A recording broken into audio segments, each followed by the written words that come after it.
বিসমিল্লাহির রহমানির রহিম। প্রিয় দর্শক, হাজিদের সেবায় খলিফা হারুন অর রশিদের স্ত্রীর এক স্মৃতি বিজড়িত ইতিহাস আজ আমরা এই ভিডিওর মাধ্যমে জানব। আপনি যদি এই চ্যানেলে নতুন হয়ে থাকেন তাহলে চ্যানেলটি সাবস্ক্রাইব করুন এবং পাশে থাকা বেল আইকনটি অন করে দিন। খলিফা হারুনুর রশিদের স্ত্রী জুবাইদা। তিনি হাজিদের খাওয়ার পানির ব্যবস্থা করতে খাল খনন করেন, যা বিশ্বে নহরে জুবাইদা বা আইনি জুবাইদা হিসেবে বিখ্যাত, যার অর্থ জুবাইদার খাল। নাহর অর্থ সরু, স্রোতস্বিনী, জলধারা, খাল, নালা ইত্যাদি। আব্বাসীয় খলিফারা শত শত বছর বিশাল সাম্রাজ্য শাসন করে গেছেন, যার মধ্যে জাজিরাতুল আরব তথা বর্তমান সৌদি আরবও ছিল। মরুপ্রবণ পবিত্র মক্কায় জমজমের পানি ছাড়া তেমন পানির উৎস ছিল না, ফলে হাজিরা সেকালে সুপেয় পানির অভাবে কষ্ট পেতেন। বাগদাদ নগরীর প্রতিষ্ঠাতা খলিফা আল মনসুরের জ্যেষ্ঠ পুত্র জাফরের কন্যা ছিলেন জুবাইদা। সম্পর্কে চাচাতো বোন জুবাইদাকে বিয়ে করেন খলিফা হারুনুর রশিদ। স্বপ্নযোগে রানী জুবাইদা দেখতে পান তিনি এমন কাজ করবেন যাতে অগণিত মানুষ উপকৃত হবে। ১৯৩ হিজরিতে খলিফা হারুনুর রশিদের সময়ে পানির অভাব এতই তীব্র হয়েছিল যে এক বালতি পানি ২০ দিরহামে বিক্রি করা হতো। খলিফা হারুনুর রশিদ কর্তৃক পানির অতিরিক্ত ব্যবস্থাপনাও হাজিদের পানির সমস্যা থেকে মুক্তি দিতে পারল না। ১৯৩ হিজরিতে তার মৃত্যুর পর রানী জুবাইদা হজব্রত পালনে গেলেন। পবিত্র মক্কায় পানির সমস্যা দেখে তাকে এতই ব্যথিত করেছিল যে পানির সমস্যা চির অবসানের জন্য একটি খাল খননের তাৎক্ষণিক সিদ্ধান্ত নেন। ইসলামের দ্বিতীয় খলিফা ওমর ইবনুল খাত্তাব রাদিয়াল্লাহু আনহু মক্কায় আগত হাজিদের জন্য জরুরি ভিত্তিতে পানির ব্যবস্থা করেন। মুয়াবিয়া রাদিয়াল্লাহু আনহু তা আরও সম্প্রসারিত করেন। রানী জুবাইদা খাল খননের সময় জনগণের উদ্দেশ্যে বললেন, খাল খননের নিমিত্তে আমি সব হিসাব বন্ধ করে দিচ্ছি। যাদের কাছে আমি টাকা পাবো সে টাকা পরিশোধ করতে হবে না, এবং আমি যাদের কাছে ঋণী তাদের ঋণ অতিসত্বর দ্বিগুণ হারে পরিশোধ করা হবে। অতঃপর তিনি হাজিদের কল্যাণে পবিত্র মক্কা নগরী পর্যন্ত একটি খাল খননের আদেশ দেন। হাজার বছর ধরে এই খাল দ্বারা মানুষ উপকৃত হচ্ছে। এছাড়া রানী জুবাইদা কুফা থেকে পবিত্র মদিনা ও পবিত্র মক্কা নগরী পর্যন্ত মরুভূমির উপর দিয়ে প্রায় ১৪০০ কিলোমিটার দীর্ঘ সড়কের উন্নয়ন সাধন করেছিলেন, যা হজযাত্রীরা ব্যবহার করতেন।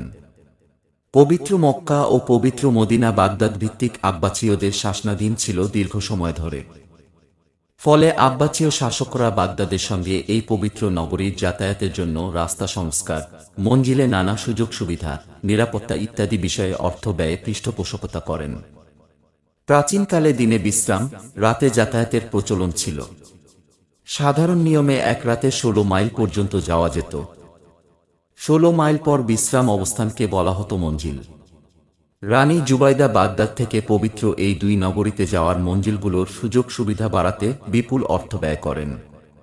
সঙ্গে উট, গাধা, ঘোড়া যাতায়াতের সুবিধার জন্য সমতলে বালু সরিয়ে এবং পাহাড় পর্বত কেটে সড়ক সংস্কার করেন। রানী জুবাইদা খাল খননের জন্য বিশ্বের বিভিন্ন স্থান থেকে বিখ্যাত প্রকৌশলী ও সার্ভেয়ারদের ডেকে পাঠান।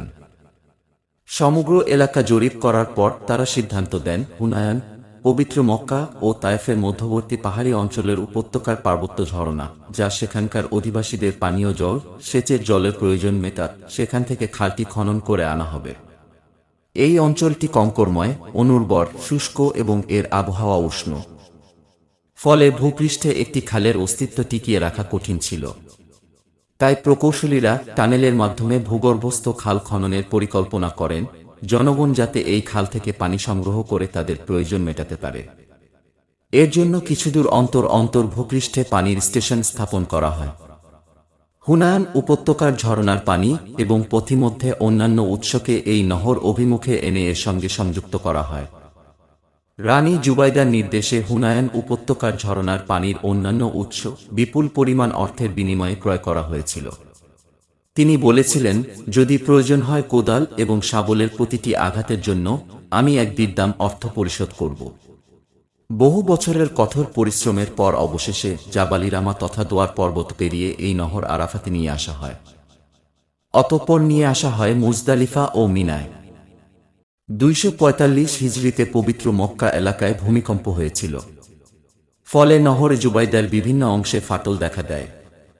তৎকালীন খলিফার নির্দেশে তাৎক্ষণিকভাবে তা মেরামত করা হয়। পরবর্তী সময়ে বেশ কয়েকজন শাসক নহরে জুবাইদার উন্নয়ন সাধন করেছিলেন। কালের প্রবাহে ব্যবস্থাপনা ও মেরামতের অভাবে নহরে জুবাইদা ব্যাপক ক্ষতির সম্মুখীন হয় এবং পানি সরবরাহ বন্ধ হয়ে যায়। কয়েক শতাব্দী পর পানির চাহিদা মেটানোর জন্য নতুন নতুন পর্যাপ্ত পানির উৎস তৈরি করা হয়। পরে নহরে জুবাইদার অস্তিত্ব টিকিয়ে রাখার জন্য তেমন কোনো উদ্যোগ নেওয়া হয়নি। 1295 হিজরিতে তৎকালীন শাসকরা নহরে জুবাইদা ব্যবস্থাপনা ও মেরামত করার জন্য একটি কমিটি গঠন করেন। কিন্তু দুর্ভাগ্যবশত 1344 হিজরিতে উজানে নুমান উপত্যকায় বন্যায় খালটি অনেক ক্ষতিগ্রস্ত হয়। এতে 3 মাসের জন্য পানি সরবরাহ বন্ধ হয়ে গিয়েছিল। বাদশাহ আব্দুল আজিজ শাসনভার গ্রহণ করার পর নহরে জুবাইদা সংস্কার করেন। কিন্তু 1400 হিজরির প্রথম দিকে নানা কারণে নহর জুবাইদার পানি প্রবাহ সম্পূর্ণরূপে বন্ধ হয়ে যায় এবং তা আর পুনরায় সংস্কার করা হয়নি। এখনও হজ বা ওমরাহ পালনকারীরা মিনা, মুজদালিফা ও আরাফাতের দিকে ঘুরলে পাহাড়ের গা ঘেঁষে নির্মিত এই নহর জুবাইদা দেখতে পাবেন।